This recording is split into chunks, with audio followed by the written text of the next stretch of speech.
সুপ্রিয় দর্শক, আসসালামু আলাইকুম। কুকিং মেরো চ্যানেলে আপনাদের স্বাগত জানাই। আজ আপনাদের সঙ্গে শেয়ার করব কাঁকরোলের মধ্যে ডিম দিয়ে ভীষণ মজার একটা রেসিপি। খেতে অনেক বেশি মজা হয় রেসিপিটা। তো আপনারা অবশ্যই স্কিপ না করে পুরো রেসিপিটা দেখে নেবেন। আশা করছি আপনাদের ভীষণ ভালো লাগবে। এখানে দেখুন 250 গ্রাম কাঁকরোল কেটে নিয়েছি। কাঁকরোলগুলো একটু মোটা করে কেটে নিতে হবে। আপনারা হয়তো অনেকেই বুঝতে পারছেন কিভাবে কাটতে হবে। কাঁকরোলগুলো কেটে নেওয়ার পরে খুব ভালোভাবে ধুয়ে পরিষ্কার করে পানিটাকে ঝরিয়ে নিয়েছি। এবার আমি কাঁকরোলের মধ্যে দিয়ে দিলাম হাফ চা চামচ লবণ, দিয়ে দিচ্ছি হাফ চা চামচ হলুদের গুঁড়া, আর এখানে সামান্য পরিমাণে একটু দিয়ে দিচ্ছি মরিচের গুঁড়া। এবার সমস্ত মশলাগুলো খুব ভালোভাবে কাঁকরোলের সঙ্গে মাখিয়ে নেব। অনেকেই হয়তো কাঁকরোল খেতে পছন্দ করেন না, তো আমার রেসিপিটা ফলো করে একবার রান্না করে খেয়ে দেখবেন। গরম ভাত, রুটি, পরোটা সব কিছুর সঙ্গে কিন্তু অনেক ভালো লাগে খেতে। দেখুন মশলাগুলো আমি সুন্দর করে মেখে নিচ্ছি। আর এই কাজটা কিন্তু আপনারা হাত দিয়ে করে নেবেন, তাহলে মশলাটা কাঁকরোলে খুব ভালো মতো মাখানো হবে। তো কাঁকরোলটাকে আমি 10 মিনিট এভাবে মশলা দিয়ে মেখে একটা সাইডে রেখে দিচ্ছি। এবার একটা মশলা বানিয়ে নেব। একটা মিক্সিং জারে নিয়ে নিচ্ছি 3টি লাল কাঁচামরিচ। আপনারা যে যেরকম ঝাল পছন্দ করেন সেই অনুযায়ী কাঁচামরিচ দিয়ে দেবেন। এখন দেব একটা পেঁয়াজ, যা আমি এইভাবে কেটে নিয়েছি, আর দেব একটা টমেটো। এবার আমি অল্প একটু পানি দিয়ে মিহি করে বেটে নেব। তো এখানে আমি মিক্সিতে বেটে নিচ্ছি, আপনারা চাইলে শিল পাটায়ও এই কাজটা করে নিতে পারবেন। আর অবশ্যই কিন্তু টমেটোটা বেটে নেবেন, তাহলে ভালো লাগবে খেতে। দেখুন মশলাটা মিহি করে বেটে নিয়েছি। মশলাটাকে একটা সাইডে রেখে দিচ্ছি। চলুন এবার রান্নাটা শুরু করা যাক। গ্যাসটা অন করে একটা কড়াই বসিয়ে দিয়েছি। এবার কড়াইয়ে দিয়ে দিচ্ছি কিছুটা সরিষার তেল। আপনারা চাইলে এখানে সয়াবিন তেল দিয়েও রান্নাটা করে নিতে পারবেন। এখানে আমি সরিষার তেলে রান্না করছি, তো প্রায় 2 টেবিল চামচের মতো তেল দিয়ে দিয়েছি। এবার আমি এখানে কাঁকরোলগুলো দিয়ে দেব। সম্পূর্ণ কাঁকরোলগুলো দিয়ে দিলাম। এবার গ্যাসের আঁচ মিডিয়ামে রেখে কাঁকরোলগুলোকে একটু নেড়েচেড়ে ভেজে নিতে হবে। একটু ভালোভাবে ভেজে নিতে হবে, তাহলে কিন্তু রান্নাটা খেতে অনেক বেশি ভালো লাগবে। তো যারা ভিডিওটি ইউটিউব থেকে নতুন দেখছেন, প্লিজ চ্যানেলটা সাবস্ক্রাইব করে চ্যানেলের সাথেই থাকবেন। আর যারা ফেসবুক পেজ থেকে ভিডিওটি দেখছেন, একটা লাইক দিয়ে পেজটা ফলো করে রাখবেন। তাতে করে আমি যখনই ভিডিও আপলোড করব, আপনারা সবার প্রথমে নোটিফিকেশন পেয়ে যাবেন। আর সময় সুযোগ বুঝে আপনারা ভিডিওটা দেখে নিতে পারবেন। দেখুন কাঁকরোলের কালারটা কিন্তু অনেকটাই চেঞ্জ হয়ে গিয়েছে, সুন্দর লালচে করে ভাজা হয়ে গিয়েছে। এইভাবে করে কিন্তু কাঁকরোলগুলো ভেজে নিতে হবে। আর কাঁকরোল না ভাজলে কিন্তু রান্নাটা খেতে ভালো লাগবে না, তাই অবশ্যই এইভাবে কাঁকরোল ভেজে নেবেন। এবার আমি কাঁকরোলগুলো প্লেটে তুলে নেব। কাঁকরোলগুলো প্লেটে তুলে রেখে দিলাম। এবার ওই একই তেলের মধ্যে দিয়ে দিলাম একটু লবণ। লবণটা তেলের সঙ্গে ভালোভাবে মিশিয়ে নিয়ে এবার এর মধ্যে দিয়ে দেব 2টা ডিম, যা আমি আগে থেকে ভেঙে নিয়েছি। আর এখানে কিন্তু ডিমের পরিমাণ আপনারা কম বেশি করে নিতে পারবেন।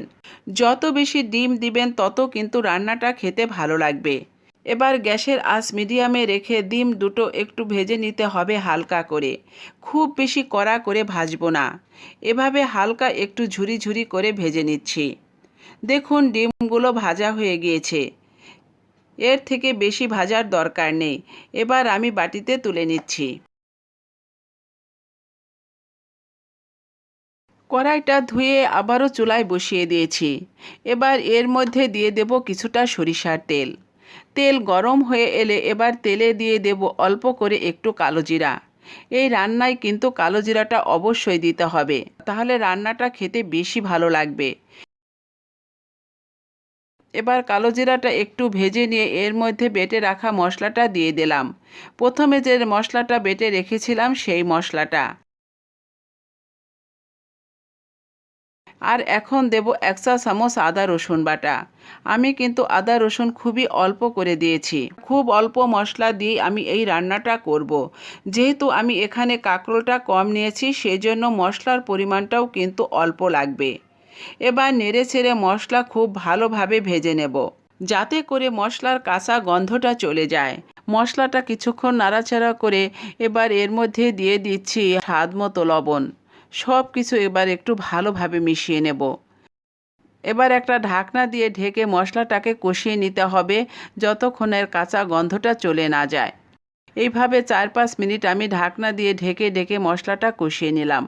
দেখুন মশলাটা কত সুন্দর কষানো হয়ে গিয়েছে। এবার এর মধ্যে কিছু গুঁড়া মশলা অ্যাড করব। প্রথমে দেব 1/2 চা চামচ হলুদের গুঁড়া, দেব 1/2 চা চামচ মরিচের গুঁড়া। মরিচের গুঁড়া দিয়ে দিলাম রান্নায় সুন্দর একটা কালার আনার জন্য।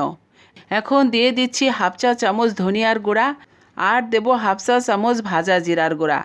এখন অল্প একটু পানি দিয়ে মশলাটা খুব সুন্দরভাবে কষিয়ে নিতে হবে। মশলাটা যত ভালোভাবে কষানো হবে রান্নাটা খেতে ততটাই ভালো লাগবে।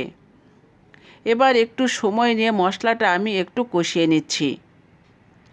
দেখুন 3 থেকে 4 মিনিট কষিয়ে নেওয়ার পর মশলাটা কত সুন্দর কষানো হয়ে গিয়েছে এবং মশলা থেকে তেলটা কিন্তু ছেড়ে দিয়েছে। এবার এর মধ্যে দিয়ে দেব আগে থেকে ভেজে রাখা সেই কাঁকরোল। কাঁকরোলটা দিয়ে মশলার সঙ্গে খুব ভালোভাবে মিশিয়ে নেব। আমি এখানে যতটা পরিমাণ রান্না করছি সেই পরিমাণে কিন্তু মশলা দিয়ে দিয়েছি। আপনারা যদি এর চেয়ে বেশি রান্না করেন সেক্ষেত্রে মশলার পরিমাণ একটু বাড়িয়ে দেবেন। এবার মশলার সঙ্গে কাঁকরোলটা আমি 1 মিনিট কষিয়ে নেব। যেহেতু আগে থেকে ভাজা আছে খুব বেশিক্ষণ কষানোর দরকার নেই। 1 মিনিটের মতো একটু মশলার সঙ্গে কষিয়ে নিতে হবে। এবার এর মধ্যে দিয়ে দেব আগে থেকে ভেজে রাখা সেই ডিম। ডিমটা দিয়ে আবারও কাঁকরোলের সঙ্গে ভালোভাবে মিশিয়ে নেব।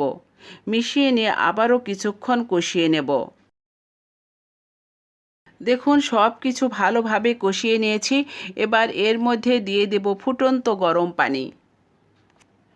অবশ্যই কিন্তু আপনারা এখানে গরম পানি দিয়ে দেবেন। গরম পানি দিলে রান্নার টেস্ট কিন্তু খুব ভালো আসে। এখানে আমি প্রায় 2 কাপের মতো পানি দিয়েছি। খুব বেশি ঝোল রাখবো না, সেই জন্য অল্প করেই একটু পানি দিয়ে দিলাম। আপনারা চাইলে এই রান্নাটা ভাজা ভাজা করে নামিয়ে নিতে পারবেন, তবে আমি একটু ঝোল পছন্দ করি তাই এই রান্নায় একটু ঝোল রাখবো।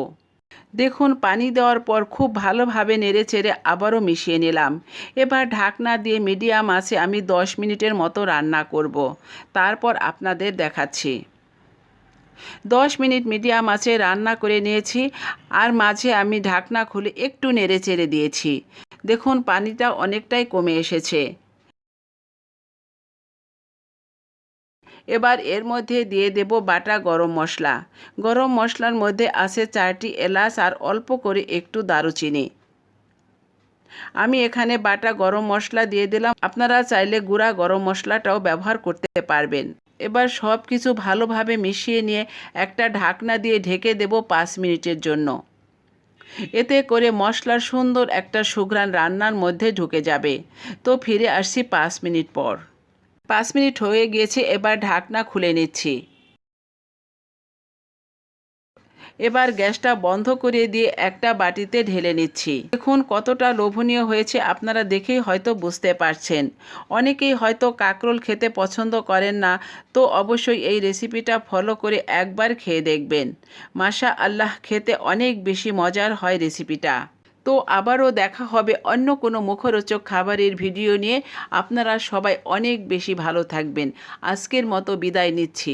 আল্লাহ হাফেজ।